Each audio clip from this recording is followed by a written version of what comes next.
ready. Today I am going to be making some royal icing. This is another one of those recipes that consistency is everything. 3 ingredients, seems simple. When you're piping it out, you want to have the consistency you need.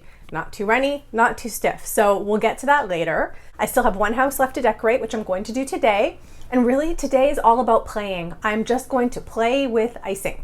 You know, I've been using royal icing for years. I'm always a little bit of a production baker. I bake things to give away, or I bake things to sell. Generally speaking, I have dozens and dozens and dozens of cookies to decorate, so I don't have the time to be flooding cookies and doing all kinds of fancy designs. So my goal is always do something as simple as possible that looks as pretty as possible, because let's face it, people are going to be eating them, not putting them in a frame and sticking it on the wall. So let's do this. I have all my ingredients here in my bowl already. It's 3 simple ingredients. It is water, meringue powder, and icing sugar. I put 1/3 of a cup of water and 3 tablespoons of meringue powder in my bowl, and I whipped that for about 2 minutes until it was a little bit frothy. And then I added 3 2/3 cups of icing sugar.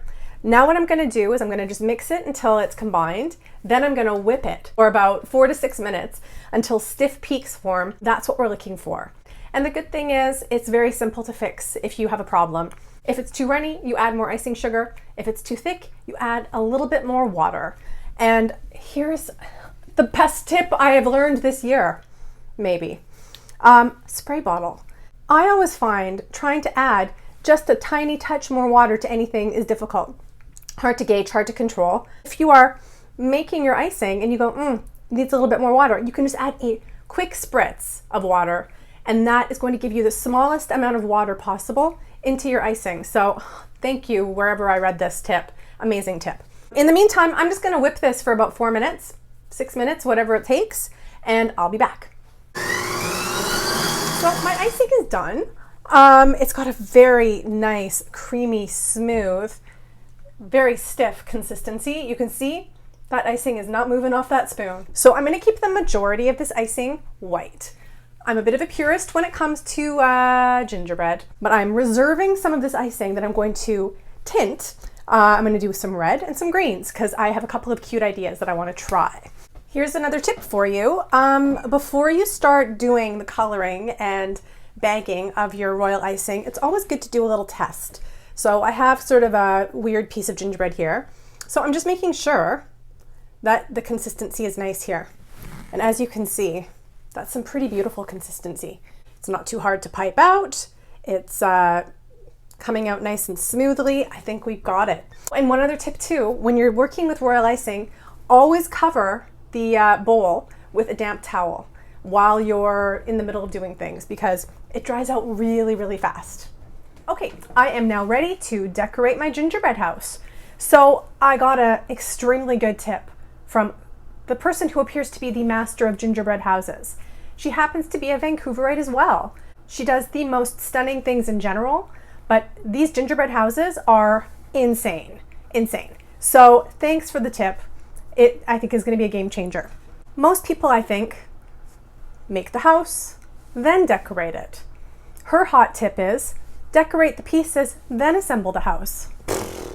Mind blown. Like, what a great idea, because it is so much easier to decorate something flat. I have got my beautiful Christmas colors all ready to go in their piping bags. I've actually put all the tips in dampened paper towels, and I've sort of curled over the edges of the ends of the bags. So there's no chance of this icing drying out. And you don't want to have to rush. You want to be able to enjoy yourself. I'm just going to get started. I've got my white icing right here. I've also got a huge array of sprinkles and decorations over here. I think what I want to do for this house, I just kind of want to keep it pretty simple. I think I just want to do it white and sparkly. That's kind of my goal. I have got my icing, I have got my gingerbread house pieces, and I've got my decorations. I'm ready to start. So what I've got here is a round tip, a small round tip on this. The front and the back, I've got the sides, and then I've got the roof. So I'm going to start with my gingerbread front. So I'm going to grab my icing and I'm just going to freewheel it. I'm just going to do whatever I think looks cute. The first thing I need is a cute little door. So I'm going to start with that. I want to put a little door handle on this, so I'm just going to put one of these large silver balls. I'm just going to stick a little door handle on. You can always use your finger to kind of stick it down a little bit if you need to. I'm going to move on to my roof. I want to do a really cute sort of shingle design on this, so that's what I'm going to do. Every time you restart, you kind of have to get your icing going because I find it gets a little bit dried out on the tip.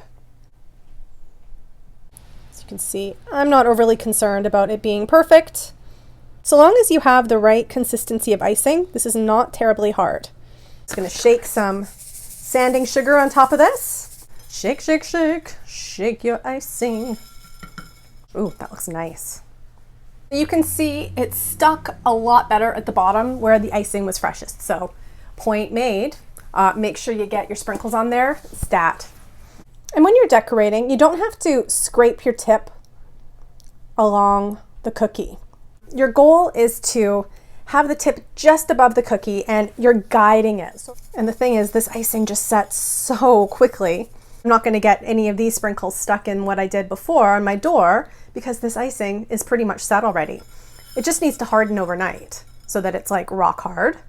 I have these cute little heart shapes that I have cut out. So I'm actually going to stick one of my hearts right on top. So maybe what I'll do first is I will decorate the heart. And then I'm just putting some silver sprinkles on it. That's super cute. Oh, again, in the interest of keeping this simple, I'm just going to do some polka dots. So when you're doing just a little ball like that, you just want to give it a little squeeze and then just a little sort of tap. So it's like a little squeeze and then you're just lifting it up. A little squeeze, lifting it up. I think it's cute as cute can be. Don't have to get too fancy. That is the front of my house. So you can just use the icing as glue. Essentially, I'm just going to put a blob of icing and I'm just sticking that heart down. Adorable, adorable. Okay, it's always that knowing when to stop with decorating things. Sometimes you can go overboard, but I think when it comes to Christmas stuff, you can't go overboard. So just do it. Just go with it. Adorn away. All right, I am ready to assemble my gingerbread house. So what I'm going to do is I'm going to put icing right here and right here. And then I'm going to stick my sides to it that way so that from the front, you will not be able to see my seams. Just think of it as doing a little construction. We're cementing our walls in. Wall number 1 is going up. Wall number 2. I'm just going to put icing on either side of the other front of my house, which is in fact the back, and then attach it. Okay. Go just very, very gently. Oh, this is a really bad time for my cats to decide to rambunctiously play in the kitchen. I'm gonna go take care of them. Since I have this on my cutting board, I can just remove it and put it somewhere safe. All right, so I've just discovered something. It's a lot easier to assemble this if you stick it down to something. I had attached it all before, and then when I went to move it to put it onto I've got this little base here. When I went to go move it, it kind of like flopped over and fell over. I've glued it now with the icing to my base. I'm now ready to attempt to put the roof on, and I'm a little scared, but I'm just gonna flip and do it. I'm just gonna do it. And I'm not gonna use too much icing. I'm just using a nice little line of it. Hope that's enough. Put a little bit right there too, so it's got an extra little stick zone. Okay, I'm just gonna stick the roof on now. Technically, it should stick and not go anywhere. Technically. I have one side of the roof on. I'll put the icing just along both of the sort of ridge lines of this roof. Okay, it's on. The roof is on. Didn't know this was going to be so stressful. All right, I think it's looking pretty good. Nothing's falling off. I think it looks pretty adorable. I put a rosette tip on here rather than the round one, so I want to do a little bit of a edge all the way around the house with a bit of a thicker icing. I don't know if you can see, but I put a really cute little wreath on my door. Sprinkles just on the top right there. I'm gonna have to sweep. My floor is gonna be filthy. Oh, it's cute. It's really cute. But it needs one more line of icing at the top right here. I'm just really trying to cover up my seams.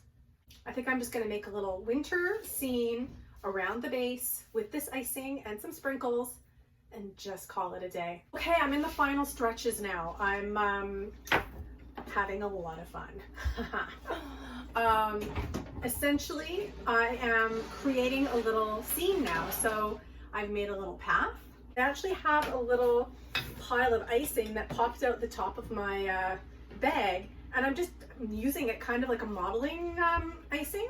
So I'm just spreading it so that I've got a nice base that's not just this white plastic sort of cardboard thing that I've got happening here. Just like, it's like a chunk of semi crusted over icing, which is kind of perfect in a way. I'm just smoothing it down all around. Sculpting with royal icing. Never done this before, but it actually sculpts really nicely.